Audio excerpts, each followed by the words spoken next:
Welcome back to the Pulse here on Joy News, and we've been bringing you events that happened this morning and ended at the Christ the King Parish Hall, not far from the Jubilee House. A group led by the minority in Parliament, Samuel Okudzeto Ablakwa, and some members of the minority took to the streets of Accra, protesting the sale of some hotels belonging to SSNIT to the Food and Agricultural Minister's company, Rock City Hotel.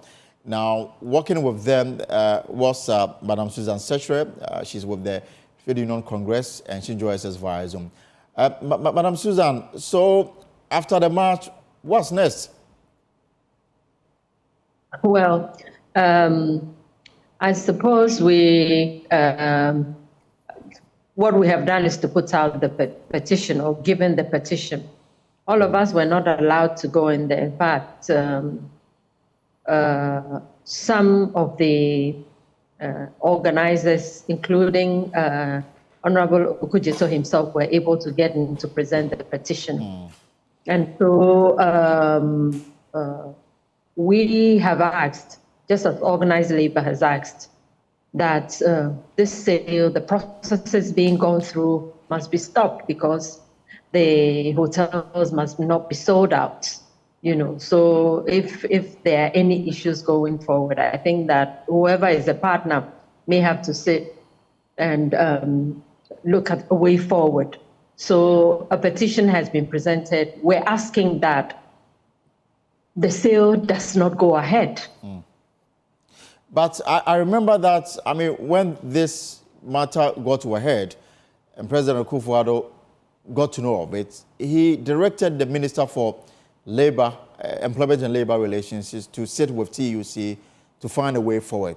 Does today's march suggest that perhaps that discussion did not go well? That's how come now you have to take your fight to the public?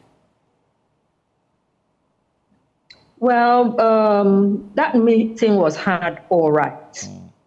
And I am sure that if there were any results from there, organized labor or even the Honorable Okudzeto himself would have put that out. So nothing really came out of there of worth for organized labor, and the meetings haven't stopped. So they're going to go, I understand there's another meeting coming up, and we're asking that the sale must be stopped.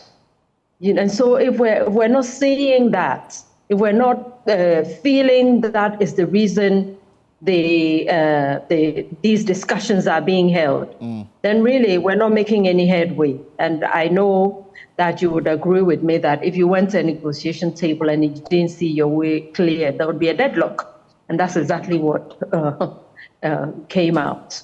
So, well, there's another meeting. Maybe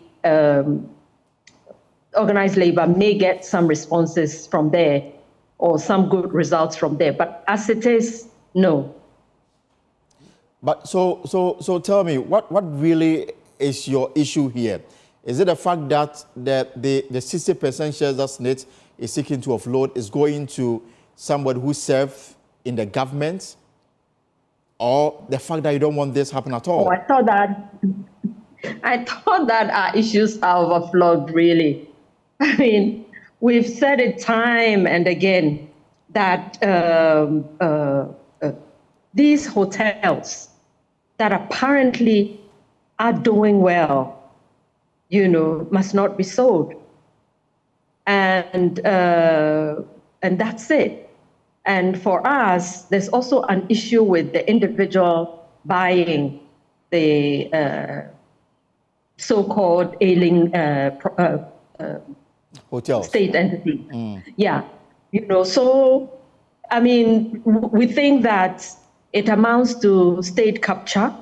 We think that if a hotel is doing well and apparently being sold off, then it's questionable. So for us, these are the issues, and we think that the sale must not go ahead. Must not go ahead because these, injunctions were raised by representatives of organized labor, even there on the SSNIT board at 2018 when these issues were first presented. So I think that they are overflowed.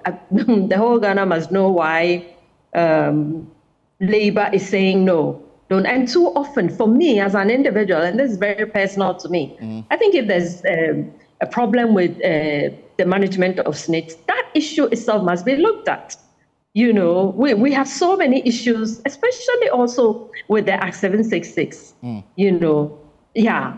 And so, I mean, all those issues need to be ironed out. And this is one major issue that for me, I am happy about, because especially in the divestiture of Ghana's industries, really nothing have come out of those as far as I mean, I'm not too old, but I think that if you look at the history and you look at the information, nothing has come out of divestiture.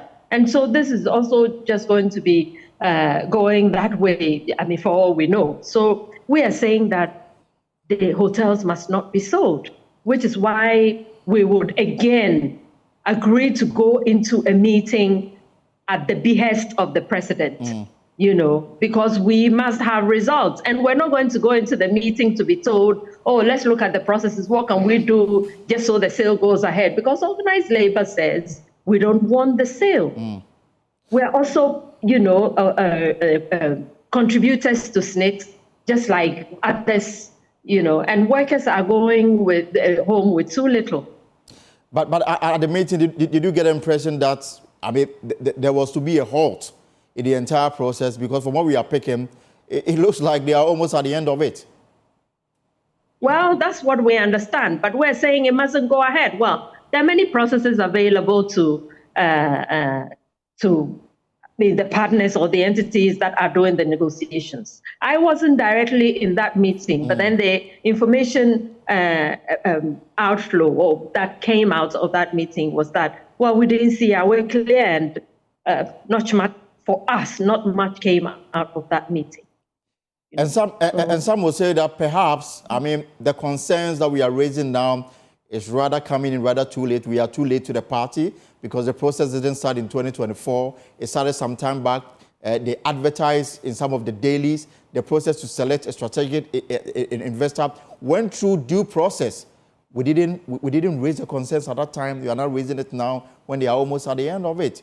And TUC has four persons on the board. TUC, well, those 4 representatives are organized labor representatives, not just the TUC. Right. But then the thing is, we keep saying that this issue, maybe we should have, you know, gone on demonstration. What are people saying from 2018 when our representatives protested? Oh, you can't hit the streets immediately. I think that you would want as much as possible to look at how the matter is progressing. Yes, they may have put it in the public domain and whatever processes may have been gone through. But you know, some of these things, you're actually, you don't get the information that you want, or you don't get all the information until at the point when you realize, no, this thing is not like the way we think it should be. Because when you look at the Labadi Beach Hotel, for example, what we're being told about it, apparently it's making profits. Yes. You know, and it's making good profits. You know, so why sell it on when it's giving you good money, when it's able to pay its taxes, when it's able to, from information from the registrar generals, you know, the profits that they are registering there, you know, it's good profit. So why would you want to sell that off? Why? And it doesn't make sense to us. You know, so those are some of the reasons why we are. So it's not as if we have sat down. We have protested from day one. And honestly, organized labor alone wouldn't have been able to stop this. You know that, don't you? How many people are there in organized labor? How many? Of course, labor can, you know, bring this country to a halt. But we need everybody. You, every Ghanaian worker. We need everybody. We need everybody because SSNIT is about all of us. We're all going to go on pension one day or another, you know. So this is about all of us and not just a few politicians or a few that you think are in the unions, the traditional unions, etc. You know, so all of us must be interested in this because it concerns all of us. If you're a worker and your family, maybe your mother, your father may have gone on retirement, your brother, your sister, a cousin, you know, obviously there is somebody who is still in the world of work that you must be concerned about. So exactly, this is really about. And this brings me to my next question, of course, that the final question for you this afternoon. It's about the management of SSNIT itself. I mean, this is just one aspect of it, but the management of SSNIT itself, I mean, and the concern that I contribute to SSNIT, I should be concerned about how SSNIT will be able to pay my pension when I eventually retire. And that has been, a bigger concern. The management of it itself, what more should be done? As we take a look at these hotels, what more do you think should be done in terms of, getting SSNIT to run properly? I think that this is very personal to me, and I've said that from day one. I think that if we have a problem with the management of SSNIT, we should look at it. If it's a management that is not managing well, of course, maybe they have an issue. The reason why they're not able to, they should be able to lay it bare. If they're not able to, and we realize that is a management which is doing well, but then they don't have whatever tools or support, then we look at that. But if we think that things are not going well, because look, the issues with SSNIT are too many for me. You sit in the office and somebody calls, I just started my retirement and this is what I'm getting, and that is actually said when they did my calculation, this is what I'm getting. So for me, as an individual, because I'm also a contributor to pensions in this country, if management is not managing well, hey. Well, I think we've lost Madam Susan Setre, but she is with the Trade Union Congress, and she was one of those that took part in the demonstration this morning that ended at the Christ the King Parish Hall, not far from the Jubilee House. And so we'll stay with this issue a little longer because my colleague, Marcel Agbagba, who worked with them from Labadi Beach Hotel all the way to the Christ, I can imagine how many steps you've taken today and how many fat you've burned. A lot of kilometers.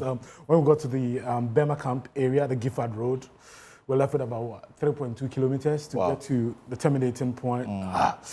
Quite difficult, but we still had to soldier on because we want to hear the concerns of the people, and eventually that's what happened. That's what we got.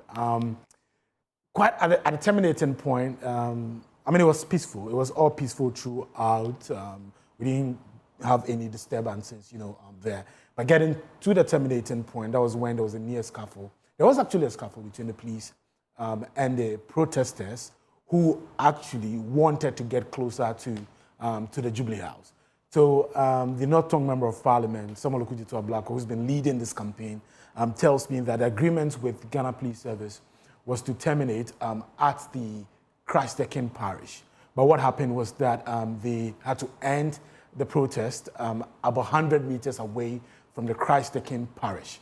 And that was what some of the protesters were not happy about. So there was a two-layer of security preventing the protesters.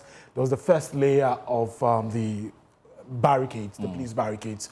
And then the police also formed a strong human wall that nobody could jump. So some of the protesters actually attempted jumping those two-layer security that they put in place. And then some people were pepper sprayed, actually. At the place? Yeah, at the protest. Some people were pepper sprayed. And the protesters were not happy, with that. So some of them started throwing their placards, into the police service who were there, started throwing their placards. And they were pepper sprayed. I'm told, the North Tongue Member of Parliament tells me that some of them were taken to the 37 military hospital. At the time that we were leaving, for the reaction of the police? Yes. He said they were going to visit those who have been taken to the hospital. And he says that Parliament will take a strong view of what happened. How come some of the protesters were pepper sprayed, at the demonstration. But for that, it was largely peaceful. From the starting point to the terminating point, it was largely peaceful. So they handed a petition to the presidency and it was received by one of the deputy chief of staff at the Jubilee House. Yes. So it's a 15-point petition, and Samuel Okudzeto Ablakwa took his time to read all of that. Key amongst some of the demands is, one, first of all, they should completely eliminate this deal off the table. And they say there's no two ways about it. They are very clear in their demand, very emphatic. Their demands that this deal should be off the table. And they make the point that if it's not taken off the table, they have all options available to them. They're going to use, first of all, we know that he has petition Sraj. Yes, and there's also a private member's motion that you seek. Exactly. He tells us that on the petition to Sraj, Sraj has actually invited all the people who matter in this case, to come so that they start, the conversations and start investigations, into the matter. Second demand they are making also is for President Akufo-Addo to support a bill that bans all government appointees from buying state assets. Another demand that they're making is for President Akufo-Addo to sack all government appointees who are on the SSNIT board, who are part of the SSNIT management, who he says are complicit, in this deal. So from the 15 bulleted points and demands, these are some of the key ones that we can. And was there a response from the presidency on this, as far as the person who picked the petition? Yeah, so we had the deputy chief of staff who represented, one of them who represented, and he said that Adumwa Bosman. Yeah, and he said he's happy, he's excited that it was largely peaceful. We didn't have any disturbances, and he commended the protesters for respecting the rules and following the guidelines from the police service. He says he's taking the petition, he's taking delivery of the petition, he will send it to the president, and hopefully they'll get a good response. And when the response comes, they'll definitely communicate back to the organizers of the demonstration. So now beyond today, they are looking at the Sraj investigation. Exactly. And then the private members' motion in Parliament as their next step. As their next step. And they also want the deal completely off the table. And they make the point that if they go ahead, if SSNIT goes ahead with this deal, if push comes to shove, they would even march to the Labadi Beach Hotel and the La Palm Hotel, block the access to those places. If this deal goes through and they don't hit their demands, all of these options are available to them, and they'll be forced to use them. Master, thank you very much for that good job you've done today. We'll take a short break. When we come back, we'll take you to the court, because the court is on recess. Businessman Richard Jakpa is scheduled to, is already undergoing cross-examination by the Attorney General's office. We'll tell you what has happened so far as we bring the very latest from the court.